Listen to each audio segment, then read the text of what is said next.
Welcome to Blessed Bible Works, where we dive into God's Word to uncover His promises for our lives. Today we're focusing on Joel chapter 2, verse 25.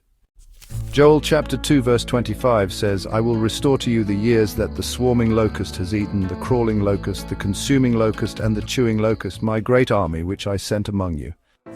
This verse is a powerful promise from God to His people. At the time, Israel had experienced devastating losses, crops ruined, livelihoods destroyed, and a deep sense of despair.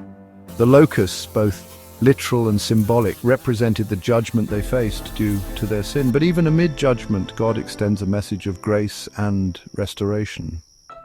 God's promise isn't just about replacing what was taken, it's about redeeming the time lost to pain, failure, and hopelessness. The years that the locusts devoured, whether due to our own mistakes or challenges beyond our control, are never wasted in God's hands. He specializes in taking what's broken and bringing about something beautiful. Are you carrying regret from lost years? Maybe it feels like past seasons of your life have been consumed by hardship.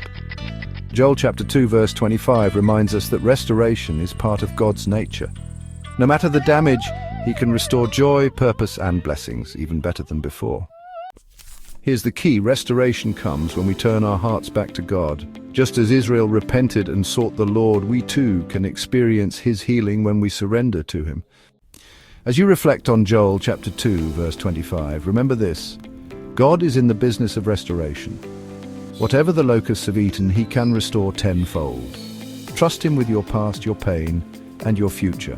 Thank you for watching today's message. If this spoke to you, please like, subscribe, and share it with someone who might need this encouragement.